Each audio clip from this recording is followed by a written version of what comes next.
اور پھر میں نے انہیں کارون نیشن میں منتقل کر دیا، اس لیے انہیں ہوٹل کے باہر ایک دوسرے سے رابطہ کرنے کی بھی اجازت دے دی تھی۔ آپ نے محسوس کیا ہوگا کہ مجھے جو ہدایات پاکستان سے روانگی کے وقت دی گئی تھیں، میں نے ان میں کچھ رد و بدل کر دی تھی۔ اس کی وجہ یہ تھی کہ پاکستان میں بیٹھ کر بھارت کے اندرونی حالات کا صحیح اندازہ بالکل نہیں ہو سکتا تھا۔ 71 میں سابق مشرقی پاکستان میں بھارت کی ناقابل یقین کامیابی نے انہیں کچھ زیادہ ہی خود اعتماد بنا دیا تھا۔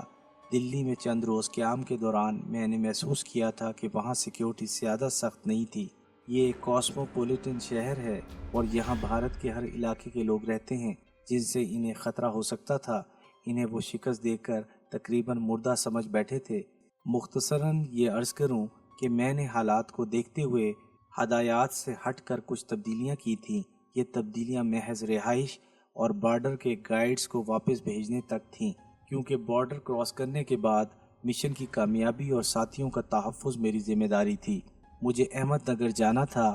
پاکستان میں بریفنگ میں بھی بتایا گیا تھا کہ احمد نگر بھارت آرمرڈ کور یعنی ٹینکوں کی ٹریننگ کا مرکز ہے۔ اس ٹریننگ سینٹر میں آرمرڈ کور کے جوانوں کو نہ صرف موجودہ ٹینکوں اور ان کی گنوں کے چلانے کی مشق کرائی جاتی ہے، بلکہ روس سے درآمد شدہ ٹی سیریز کے نئے ٹینکوں کا استعمال بھی سکھایا جاتا ہے۔ شادیوں میں ہوائی فائرنگ کرنے والے ماہر نشانچی ہرگز نہیں ہو سکتے۔ دوران جنگ سامنے سے آتی ہوئی ہزاروں لاکھوں گولیوں، بموں، گرد و غبار، دھواں، رات یا دن کی تمیز کے بغیر پانی، کیچڑ اور بارش میں اسلحہ کا ٹھیک استعمال اور نشانہ لگانا، اسلحہ کو کھولنا، صاف کرنا اور پھر جوڑ کر ٹھیک نشانہ لگانے والا ہی ماہر کہلا سکتا ہے۔ اس حقیقت کو ماننے سے میں کبھی انکار نہیں کروں گا کہ بھارتی افواج اگر تربیت میں ہم سے بہتر نہیں تو کمتر بھی نہیں، لیکن بر صغیر پر مسلمانوں کی 1000 سالہ حکمرانی نے انہیں کم ہمت بنا دیا تھا۔ 65 کی جنگ میں عددی لحاظ سے بہت کم پاکستانی افواج نے ان کے چھکے چھڑا دیے تھے، لیکن 71 کی جنگ میں پاکستان کو دولخت کر کے اور 90,000 پاکستانی افواج کو قیدی بنا کر ان کے مردہ حوصلوں میں پھر جان پڑ گئی تھی اور اکھنڈ بھارت کا خواب وہ پھر دیکھنے لگ گئے تھے۔ میرا مشن یہ تھا کہ میں احمد نگر کے ٹریننگ سینٹر میں جا کر نئے درآمدی ٹینکوں کے متعلق مکمل معلومات حاصل کروں کہ آرمڈ کی کون سی ریجمنٹ یہاں ٹریننگ حاصل کر رہی ہیں اور کن ٹینکوں پر۔ اس کے علاوہ یہ بھی معلوم کروں کہ ٹریننگ مکمل کرنے کے بعد یہ ریجمنٹس کہاں جائیں گی اور کن انفینٹری ڈویژنز کے ساتھ ان کو شامل کیا جائے گا۔ مجھے پوری طرح احساس تھا کہ یہ معلومات پاکستان کے لیے کتنی اہم ہیں۔ بھارت کے پاس ملک میں ساختہ و جینت نامی ٹینک بھی تھے جو بہت وزنی اور نقل و حرکت میں سست تھے۔ 65 میں بھارتی commander in chief general Chaudhry کو ان ٹینکوں پر بہت غرور تھا اور انہیں سیاہ ہاتھی کا نام دیا گیا تھا۔ دیکھنے میں پہاڑ جیسا ٹینک بیٹھی ہوئی بطخ ثابت ہوا۔ بھارت کے پاس ان کے علاوہ فرانسیسی ساختہ AMX-13، روسی PT-76 اور روسی T سیریز کے بہتر کارکردگی کے ٹینک تھے۔ ٹریننگ کے بعد ان ٹینکوں کی ریجمنٹس کو ہند پاک بارڈر پر تعینات کیا جانا تھا۔ پاکستان کے لیے ان ٹینکوں کی کارکردگی سے متعلق معلومات اور سرحد پر ان کی تعیناتی کی جگہ سے آگاہی بہت ضروری تھی۔ مثلاً اگر T-57 بھارتی ٹینک کے سامنے ہم اپنے جنگ عظیم دوم کے فرسودہ شرمن ٹینک رکھیں تو سوائے اپنے ٹینکوں کی تباہی کے کچھ حاصل نہ ہو سکتا تھا۔ اس وقت T-57 کے سامنے پاکستان کو امریکہ سے ملے ہوئے M سیریز کے نئے ٹینک اور پیٹنٹ ٹینک لانے تھے، اور اسی وجہ سے مجھے یہ اہم مشن سونپا گیا تھا۔ احمد نگر بمبئی سے تقریباً 500 کلومیٹر پہلے گوداوری دریا کے قریب بالکل الگ تھلگ جگہ پر واقع ہے۔ احمد نگر بمبئی سے تقریباً 500 کلومیٹر پہلے گوداوری دریا کے قریب بالکل الگ تھلگ جگہ پر واقع ہے۔ اس کے گرد و نواح میں بھی کوئی بڑی صنعت یا بڑا شہر نہیں ہے۔ گوداوری دریا کی ایک نہر احمد نگر کے بالکل قریب سے گزرتی ہے۔ یہ علاقہ ٹینکوں کی تربیت کے لیے بہت موزوں ہے۔ یہاں اونچے ٹیلے، ریت، کیچڑ اور پانی کی موجودگی سے ٹینکوں کے استعمال کی ہر طرح کی تربیت ہو سکتی ہے۔ قریب 20-22 گھنٹے کے سفر کے بعد میں احمد نگر پہنچا اور ایک ٹھیک ٹھاک ہوٹل میں کمرہ لے لیا۔ میرا اہم مسئلہ ان ممنوعہ حدود میں داخل ہونا تھا جہاں بریگیڈ ہیڈ کوارٹر اور ڈویژن ہیڈ کوارٹر تھے۔ ٹریننگ کے علاقے میں داخل ہونا اول تو فضول تھا اور دوسرے تقریباً ناممکن۔ میں نے بریگیڈ ہیڈ کوارٹر اور پھر اس کے توسط سے ڈویژن ہیڈ کوارٹر میں پہنچنے کے لیے اپنی بلینڈ چائے کا سہارا لیا اور دونوں جگہوں پر 21C اور ADOS تک پہنچ گیا اور لنگر کے لیے اپنی چائے پیش کی۔ میں نے انہیں اپنا بمبئی کا نیو نارک پاڑے کا ایڈریس، بزنس کارڈ میں نے دہلی ہی سے بنوائے تھے دیا، اور احمد نگر ہوٹل میں رہائش کا بھی بتا دیا۔ مجھے یقین تھا کہ میری چائے کی کوالٹی اور قیمت ان کے لیے باعث کشش ہوگی۔ ان دونوں ہیڈ کوارٹرز میں جاتے ہوئے میں نے ڈویژن اور ریجمنٹ کے نشانات کی شناخت کی۔ وہ سب تقریباً ایک ہی ڈویژن اور ریجمنٹ کے لیے تھے جن کا وہ ہیڈ کوارٹر تھا، اور مجھے تلاش تھی ٹریننگ لینے والوں کی۔ شام کو میں شہر میں گھومنے نکل گیا۔ میں نے سائیکل رکشہ لے لیا اور سارا شہر گھمانے کا کہا۔ ٹریننگ سینٹر کی جانب جہاں شہر کی حدود ختم ہوتی ہیں وہاں میں نے چھاؤنی سے باہر شراب خانے دیکھے اور فوجی جوانوں کو اندر جاتے اور باہر نکلتے دیکھا۔ میں ایک شراب خانے میں داخل ہوا اور ٹریننگ کے دوران چونکہ مجھے بھارت کی سب ریجمنٹوں کے نشانات ازبر کرائے گئے تھے، اس لیے میں نے فوراً پہچان لیا کہ یہ سب مختلف ٹینک ریجمنٹوں کے جوان تھے۔ بھارت میں اس وقت فوجیوں کو ہر روز 2 اونس شراب راشن میں مفت ملتی تھی۔ ظاہر ہے 2 اونس شراب سے ان کا نشہ پورا نہیں ہوتا تھا، اس لیے چھاؤنی کے گرد شراب خانے بنے ہوئے تھے جہاں دیسی شراب ملتی تھی، اور وہیں پر یہ فوجی اپنی بقیہ ضرورت پوری کرتے تھے۔ میں نے ان شراب کے نشے میں جھومتے فوجیوں سے اپنے مطلب کی باتیں اگلوانے کا منصوبہ بنایا اور واپس ہوٹل لوٹ آیا۔ اگلے دن میں پھر اے ڈی او اور آئی سی کے دفتر میں گیا۔ میری چائے کے نمونے ابھی وہیں پڑے تھے۔ دونوں جگہوں سے مجھے کہا گیا 1 ہفتے کے اندر وہ فیصلہ کریں گے کہ میری چائے خریدی جائے یا نہیں، اور اگر فیصلہ میرے حق میں ہو گیا تو مجھے سپلائی جاری رکھنے کی ضمانت کے طور پر زر بیانہ بھی جمع کروانا پڑے گا، اور میرے ساتھ باقاعدہ معاہدہ کیا جائے گا کہ کب سے میں سپلائی شروع کروں۔ دفتر کے کلرکوں وغیرہ کی گفتگو سے مجھے اندازہ ہو گیا کہ ڈویژن ہیڈ کوارٹر میں اے ڈی او ایس اور بریگیڈیئر ہیڈ کوارٹر میں یہ بریگیڈ وہاں کے ڈویژن کے تحت نہیں تھا۔ 21C اور رابطہ بڑھانا، یوں کہہ لیجئے کہ انہیں خوش کرنا ہوگا۔ ڈویژن ہیڈ کوارٹر میں نقب میں نے اے ڈی او کے دفتر کے ایک زیادہ ہی کھلنڈرے قسم کے کلرک کو شام کو اپنے ہوٹل میں گپ شپ کرنے کے علاوہ خوش کرنے کے حوالے سے بات چیت کرنے کی دعوت دی۔ اس نے ہوٹل میں آنے سے معذرت کر لی کیونکہ شہر میں کئی قہبہ خانے ہونے کی وجہ سے کئی ہوٹل فوجیوں کے لیے علاقہ ممنوع قرار دیے گئے تھے، اور ایف آئی یو اور ملٹری پولیس والے فوجیوں کو ان ممنوع علاقوں سے پکڑنے کے لیے گھومتے پھرتے تھے، اور ایک فوجی کلرک کو شہر کے ایک ہوٹل میں ایک اجنبی سویلین کے ساتھ دیکھ کر وہ شک کر سکتے تھے۔ میں نے اسے کہا کہ پھر چھاؤنی کے باہر شراب خانوں میں کسی ایک پر مل لیں۔ وہ مان گیا اور مجھے ایک شراب خانے کی لوکیشن سمجھائی کہ وہاں 8 بجے شام ملے گا۔ اسے دعوت دینے سے میرا ایک مقصد حل ہو گیا کہ میں ان شراب خانوں میں اجنبی بن کر نہ جاؤں بلکہ کوئی فوجی بھی ہمراہ ہو۔ ایک بار وہاں متعارف ہو گیا تو پھر وہاں دوسروں سے اپنے مطلب کی باتیں گلوانے میں زیادہ دشواری نہیں ہوگی۔ شام 7:45 سے بھی پہلے میں وہاں پہنچ گیا اور باہر ٹہلنے لگا۔ دروازے سے اندر دیکھا تو وہ پہلے ہی بیٹھا ہوا تھا۔ میں اندر داخل ہوا اور اس کی میز پر پہنچ گیا۔ اس نے پرتپاک خیر مقدم کیا اور اس سے پہلے کہ وہ کچھ آرڈر کرے میں نے وہاں پر مہیا سب سے اچھی شراب کی پوری بوتل لانے کو کہا۔ چند لمحے تو اس نے رسمی سا احتجاج کیا، جس پر میں نے کہا کہ تم فوجی ملازم پیشہ اور قلیل تنخواہ پانے والے ہو جبکہ میں کاروباری آدمی ہوں۔ دوران گفتگو اس کے 2-3 واقف کار بھی آ گئے اور انہیں بھی میں نے اپنی ٹیبل پر بلا لیا۔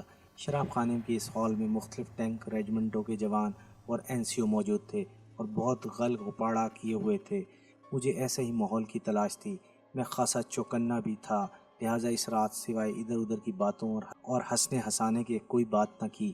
وہاں پر معلوم ہوا کہ یہ سب سے معقول شراب خانہ ہے اور تمام شراب خانے رات 12 بجے لازمی طور پر بند ہو جاتے ہیں۔ کھانے کے لیے بھی سب کی پسند کا آرڈر میں نے دیا اور جب ہم اٹھے تو وہ 3 بوتلیں ڈکار چکے تھے۔ اکا دکا رکشے آ جا رہے تھے۔ وہ اپنی موج ترنگ میں چھاؤنی کی طرف چلے گئے جبکہ میں نے ایک رکشے پر ہوٹل کی راہ لی۔ وہاں کا ماحول دیکھ کر میں نے پختہ ارادہ کر لیا کہ اگلی شام سے میں اپنے کام کا آغاز کروں گا۔ اگلی شام میں 7 بجے ہی وہاں پہنچ گیا۔ اس وقت بھی شراب خانے میں خاصے گاہک تھے۔ گزشتہ رات کی بڑی ٹپ کی وجہ سے ویٹر نے بڑی خوش اخلاقی سے مجھے خالی ٹیبل پر لا بٹھایا اور وہی شراب کی بوتل لے آیا۔ تھوڑی دیر کے بعد میں گلاس ہاتھ میں تھامے اٹھا اور ایک ٹیبل کے پاس سے گزرتے ہوئے جان بوجھ کر لڑکھڑایا اور گلاس ایک فوجی پر انڈیل دیا۔ اس ٹیبل پر 5 فوجی بیٹھے تھے۔ وہ مجھے گھورنے لگے۔ میں نے معذرت کی، مسکرایا اور پھر کھل کھلا کر ہنس پڑا۔ اس سے پہلے کہ وہ کچھ بولیں میں نے کہا کہ بمبئی سے آیا ہوں، آپ ہی کی چھاؤنی میں اے ڈی او ایس سے کاروباری سلسلے میں مل چکا ہوں، آپ کا مہمان ہوں، لیکن اب آپ 5 میرے مہمان ہیں۔